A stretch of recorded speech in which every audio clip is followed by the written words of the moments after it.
George Sedano, Kevin Blackistone, Frank Isola, Bob Ryan. You guys feeling the draft?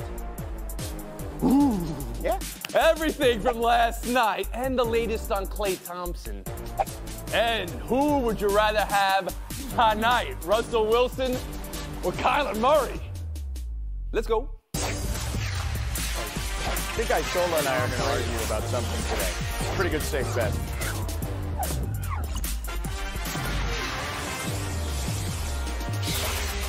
The latest on Klay Thompson, torn Achilles, a season-ending injury. And that kind of puts the whole draft for Golden State in a different place. Whether they took James Wiseman at 2, knowing that or not, this year now a different year than the Warriors had hoped and wanted and expected.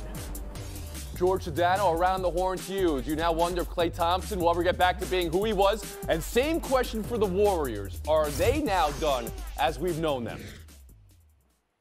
Tony, first of all, obviously this is awful news that we got from Woj earlier in the day today. He's one of the most beloved players that we have in the sport. I mean, you saw the outpouring of support yesterday when all that news came out. To answer your question, though, look, I think with modern medicine, we've seen a lot of people come back from a lot of different injuries. So I am hopeful that that will be the case. As far as the Warriors in the short term, they're a team that went from probably a lock in the top 4 to a team that's not going to make the playoffs potentially. Maybe they'll be fighting for a playoff spot. Long term, I don't feel like they can be a championship contender potentially anymore. Like, I look at their window and it's already closing, right? 5 years they went back to back to back to back to back to back to the finals. Man, that takes its toll, and we're seeing that now, okay? You know, Klay Thompson was very durable throughout his career up until recently. And, you know, Steve Kerr has talked about this numerous times about how daunting a task it's been to just stay healthy throughout all of this. And now we're seeing the ramifications of that. So I look at all those guys all in their 30s. I know they drafted Wiseman, but I think their championship window could be closed. Kevin Blackistone? Well, certainly the championship window is closed, and it's horrible news. But I suspect that, you know, he'll come through surgery just fine, and he'll come back from that Achilles injury. I mean, players do come back from that injury, but they'll never be the same team that they were. They'll never be the Splash Brothers. You'll never have that three-point shooting barrage that they can put up on you. But they still have Steph Curry coming back. They have Draymond Green. I suspect they're not going to trade Andrew Wiggins now, and they may have gotten a steal being the number 2 with the number 2 pick, being a team with that talent and that kind of pedigree and all those awards with getting James Wiseman. So I still think this is a team that competes for the playoffs. They're just an entirely different team. Frank Isola. Well, you know, Klay Thompson doesn't play above the rim. I know he runs around screens, which we'll see how this injury impacts him. Remember something else, though. You know, Kobe Bryant, Wes Matthews Jr., Elton Brand, Dominique Wilkins, it took them all about 8 or 9 months to come back from it. So we think he'll be available for the start of next season. I still think they have a window. Remember, they believe that they could be in play for Giannis Antetokounmpo a year from now. This year, can they do something like maybe make a deal and try to get Danilo Gallinari? And like you mentioned, they have a former number 1 overall pick on the team, Andrew Wiggins. And with James Wiseman, you put him into a situation where you have a very good culture, good players. Who knows? He could turn out to be the best player in the draft. And Bob Ryan. Before this happened, I had vaulted them in my mind right back up to the top of the pack. I was putting them in the Western Conference Finals against the Lakers, maybe even beating them. Certainly now, in the short run, we all know they're not a serious contender without Klay Thompson, barring some very unforeseen developments on the trade or signing front that Bob Myers is going to have to work on. That's the other thing, guys. There's been allusions to it. You guys have made it already. That we don't know what the final composition of the roster is going to be. But right now, looking at it with this, without him, you can't exaggerate how good he is. He's a Hall of Fame player. He's the guy that had a 37-point quarter. He's the guy that had a 60-point game, dribbling the ball 5 times, or whatever the hell it was, you know, I'm talking about. He is a special player. Oh, did I mention the all-defense? Yes. So, no, they're not going to replace him. Do you believe he'll ever get back to where he was? The style of play he plays, Frank mentioned, he's not a guy who played above the rim. So, Bob, is there some hope maybe for early 30s, mid-30s Klay to be back to where we knew him as? Well, maybe 80 or 90%, and that may still be that'd be a formidable player, sure. The medical science is very good these days. I think it was 11 dribbles for the 60-point game for Klay Thompson. Well, It's one of the great statistics in the history of the league. Let's move on. The thrill of the draft. I know we all joke that it was so delayed and maybe overlooked, forgotten this year. When you're in it, it's pretty great. The suits, the draft parties, the Israeli wine cellar, the fact that somebody wants to play for the New York Knicks, Frank Isola, huzzah! Edwards to Minnesota, Wiseman to Golden State, Ball to Charlotte, Bob Ryan. Which player will make the bigger impact immediately and maybe even for the future? Well, there's two different questions there, and a number, whoever it is, it might not be one of those three guys. And I wouldn't be shocked if it isn't. But I know this is probably going a little bit against the grain, I bet, but LaMelo is a special passer. I don't mean just good, not decent. I'm talking wow. And a special passer can energize a whole team. So I'm going to go out on my limb and say that I think LaMelo may be better than a lot of people think he's going to be. Frank Isola? A lot of times it's not where you get picked, it's who picks you. So if you look at James Wiseman, you're going to an organization that has a two-time MVP on the team in Steph Curry. You have Draymond Green. You're going to be surrounded by guys that have done it before. No offense to Charlotte and to Minnesota, but those two franchises have struggled a lot. So you're going to be a young player going in there, and it's just not going to be the same thing. A lot of people felt Wiseman going into the draft was the best player. To me, he has the chance to make the biggest impact in year one for a winning team. Evan Blackistone? Yeah, it's Wiseman for me, as I kind of alluded to before, and for all the reasons that Frank just pointed out. But let's just look at the talent. I mean, the guy is 7'1". He can ball. That's why he got Memphis in trouble when they were paying overhead trying to get him into that program. And they did get him into that program. He was thought to be all-worldly when he was a high school player. So I think that Wiseman is going to be the player who makes the biggest impact, and he's going to have to make the biggest impact now. An additional question on that. The Warriors, as we knew them, the center position was not a position they utilized as it is traditionally, but they have a more traditional style center now. Do you believe they're going to maybe modify their game, Kevin? I do. I think they're going to have to change their game, and I think it's wise to change their game. And let's not forget, they did try Boogie Cousins, didn't work out that well. Injury, of course, short-circuited that as well. But this is something that has been in their maybe with the departure of Thompson this year. And George Sedano, it could be the top 3 picks, or it could be really anybody. What's jumping out at you there? Tony, I was tempted to go with LaMelo Ball like Bob because of LeVar Ball's hat, which said, "I told you so," okay? Just based on that alone, I wanted to go with him. But I'm actually going to go with Anthony Edwards, the guy who was, the #1 pick in the draft, because I like his fit. I think that you look at D'Angelo Russell there at the point guard position. You look at Karl Anthony Towns there. He's a wing. He's a scorer. I think that just positionally it makes a lot of sense. Plus, he's the guy that's the most talented in this particular draft. He has the highest ceiling in this draft. He can score at 3 different levels. And by the way, he still has plenty of room to grow on those 3 levels. I feel like I've heard that about 7 different guys are the most talented in this draft. So it remains to be seen, and we'll see how the talent conveys on the court. A team I want to focus on right here. Are you liking what the Philadelphia 76ers did? They managed to move Al Horford, one of these other contracts you thought, oh, it's untradeable, I'm going to get moved. They did that. They're getting Seth Curry, and they're drafting Tyrese Maxey. An absolute steal, said, well, his former coach, John Calipari, as he does every year about one of his players. Frank, how do you grade Daryl Morey 2 weeks on the job? I'm going to give him an A. You don't have to be a featured speaker at the Sloan Conference up at MIT to know that when Daryl Morey went to Philadelphia, there it is. he was going to come in there and make some moves. What do you want to do with Embiid and Simmons? Surround them with shooting. Seth Curry, obviously Danny Green. I think those are smart moves that he made. He knows what he's doing, and you get off of Al Horford's money, which was important. Bob Ryan. The amazing thing is he found a taker for Al Horford at that price. Al Horford's a nice player, but not at that price. Anyway, absolutely. He gets a high mark from me for this. Surrounding him with a shooter such as he has done, I think, is extremely important. And also, I do like Maxey. I think Maxey was going to be, it's a wonderful pick to that low end. Anybody going to go so far to say Philadelphia had the best draft? George, you?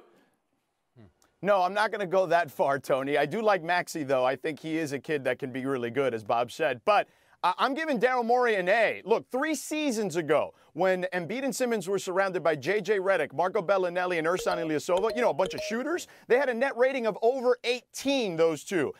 The year after that, it went down to 8. Why? Less shooting. Then last year, it was a 2. So now Daryl Morey has said, hey, you know what? Let's put shooting around those two guys where they were really successful. Now they're more experienced. They can be even better potentially than Gladstone. Well, it seemed like to me before this draft, we were talking about the big problem with the 76ers was Embiid and Simmons and their ability to work together. It seems to me they are still the cornerstones of the franchise. They're still there, and they're still going to have to work together no matter who you put around them. So to me, that's still the issue with the 76ers. George, you hit pause on whether the Sixers had the best draft of anybody. Any other picks that made an impression on you? Any steal of the draft? Precious Achiuwa from the Miami Heat. Look, you look at their track record, the last 2 drafts, they've had picks in the first round. Bam Adebayo, Tyler Hero, they always seem to get the steal now, and I think that they've done the same thing. Look at Frank's face that you brought up how the Miami Heat culture was able to convey. I love when you do that to him, George. Go ahead, Frank. Who was your steal of the draft, or at least the biggest impression? All right. Speaking about an organization that needs to build culture, the Knicks did a good job getting Obi Toppin. Oh, here we go. Who wants to play for the Knicks. But also, Tyrese Halliburton, the kid from Iowa State that made it out to Sacramento. That's a good pick. KB? Give me Let me just remind you about the Spurs, the year that they kind of fell off when David Robinson got hurt. They fell into the number 1 draft. They got Tim Duncan, and next thing you know, they're off to the races again. It's not the same situation with the Warriors, but they are a great team that fell into a bad situation, and they get James Wiseman. And Bob Ryan. The young man in the wine cellar was almost a universal pick to be the 4th guy to be chosen. I don't know why he slipped, but Denny Avila, I think, might be a steal for the Wizards. That was an interesting draft party of all the parties. I'm not familiar with Israeli wine. I don't drink. But it did have a little bit of high class. And when you got a guy holding a basketball and pointing at a camera, I'm all for that pick. Always love that pick. Taking a break right here. Buy or sell next. Tonight, Thursday Night Football. What does Kyler Murray have for an encore to his Hail Mary last week?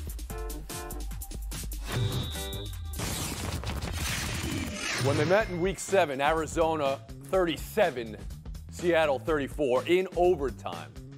Well, now Seattle's lost 3 of 4. Russell Wilson 10 turnovers in that span, and Kyler Murray's rise rocketing with last week's Hail Mary. What do we get? Glory be to the Father this week. This is a great game tonight. Question 1, George Sedano. Which QB would you rather have tonight? Well, since the question is tonight, I'm going with Kyler Murray, Tony, because the kid is on pace for 5,300 total yards this season, 1,100 of those on the ground, almost 50 touchdowns. That's the pace that he's setting right now. And he's doing that at 23 years old. You know what Russell Wilson was doing at 23 years old? Playing for Brett Bielema at Wisconsin. As great as Russell Wilson is, this kid, Kyler Murray, is only scratching the surface at how good Interesting. he is. If you did all the math, though, wouldn't Russell Wilson's numbers also be around 5,050 touchdowns? I mean, I know he's fallen off the last 2 weeks. Kevin Blackistone, how about you? No, I'd rather have Russell. As much as I enjoy watching Kyler Murray, and he's having a great past few weeks, Russell has done this time and time again. He's got the hardware. He was having, until this pickoff thing, he was having an MVP career, and he's still in the conversation for that with 28 touchdowns and 2,700 yards passing. Frank Isola? Thank you, Kevin. George is such a prisoner of the moment right now. I get it. Kyler Murray is going to be a terrific player. He's basing it all on one miracle throw. This is a guy that's been to 2 Super Bowls. Had he just handed the ball off to Marshawn Lynch, he would have won 2 Super Bowls. Come on, you don't honestly believe that. You know that right now the quarterback you want is Russell Wilson. The experience, everything. Bob Ryan. Come on. I'd rather be Kyler Murray because he gets to go against Russell Wilson's atrocious defense. But I am saying I'm not bailing on Russell Wilson. He's the guy that earlier in the year all they talked about was nobody throws a better deep ball than this guy. A. B. Oh, he never gets any MVP votes, and he deserved MVP votes this year early in the time. He's still Russell Wilson. You got to go with him. I'm sticking with you, Frank. You're right. So division is 6-3, 6-3, 6-3 when you bring in the LA Rams. Does whoever wins tonight win the NFC West, George? No, because the Rams' defense is hellacious. It's by every measurement. So you think the Rams are still not only in the conversation, but the front runner division? They have a top 2 defense. Absolutely. There's no question they're in this conversation. If Seattle wins tonight, Seattle's going to win the division. They got the NFC East coming up, plus the Jets. They got the easiest schedule coming up for anybody in there. Welcome back to reality, George. He's 100% right. The Rams have a defense. They're the best team in that division. And Bob Ryan. I think I have to go with that Rams designation. Nobody's talking about them, really. It's funny. But Seattle does have to win this game tonight. They're home. They can't blow a home. Yeah. Will they win? Make a pick here, Bob Ryan. Who you got? Yes, Seattle. Russell, Frank? Seattle. Kevin Blackistone? Seattle will be 5-0 at home after this game. Yep. George Sedano. Seattle. Arizona 34-31. Okay. That would be a 3-point game just like last time, George. I got the stats right here. 50 touchdowns, 4,900 and change yards for Russell Wilson. That's his projection. George is taking a seat a little bit, and we're moving down. Buy or sell two. Tua taking a take two. He told NBC after last week's win, quote, I expected it to be a lot harder, end quote. Now, I think that was probably taken out of context, not mean that, the NFL was easy. But just like from what I originally expected, the difficulty, it wasn't as I expected. Kevin Blackistone, what do you buy, what do you sell? Look, I buy that explanation. He's not a guy who's been given to self-promotion. He was just asked, and he got an opportunity to clarify everything, and I think that's fine. He didn't want to be Leonard Fournette. Remember Leonard Fournette said everything was so easier in the NFL? Frank Isola? He's a likable kid. I think what he's trying to say is my coach and my organization clearly made it easier for me. Let's give Brian Flores a lot of credit, a guy who will be in the running for Coach of the Year. Absolutely. Bob Ryan. I think he didn't mean to say easy. What he meant to say the first time was, I thought it was going to be really, really, really hard, but it's only pretty hard. Not as hard as I thought it was going to be. That's a long way from saying it was easy. George Sedano.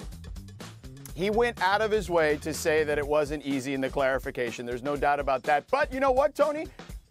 It has been somewhat easy for him, but it's because he's so talented. He has two of the lowest rated completion probability touchdown passes this season. Okay, one to Devontae Parker, one to Hollins, the tight end. So it has been kind of easy for him. He has two of the lowest probability completions. So you're thinking that's a good thing?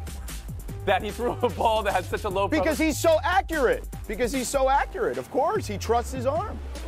I'll take it. No, Kevin, it's going to convey. He's getting the showdown. It's going to be Sedano and Isola. And Isola just praised Miami. Doesn't have to be. Blew our minds here. Blackistone Ryan, well played today, but not New enough. York coach. Miami versus New York. Showdown. 4 minutes. Bronx. Robinson Cano's second positive test for performance enhancers means he'll miss all of next season. What that does for his career, what that does for the New York Mets, who are now free of $24 million that they don't have to pay him. How should the Mets feel today, Frank Isola? Robbie Cano, don't you know? This is probably going to keep him out of the Hall of Fame for the Mets. For them, it's a lucky break. They have a lot more money to spend, and their owner wants to spend. Good for them. Tony, look, they should definitely look at it as an early Christmas gift, the Mets. The question is Mets fans. How will they look at it? Will the Mets actually allocate the funds and get good players? That's a big All question. All signs pointing towards Cohen wanting to spend money. Anyone want to say DJ LeMahieu or someone of that ilk to replace Cano and steal from the Yankees? Nobody said it. I just said it. I'll give the point to Frank Isola. We'll move on. These drafts done virtually with everyone on their own stream. Are they growing on you? Because they are on me. Favorite draft moment from last night, George Sedano, go.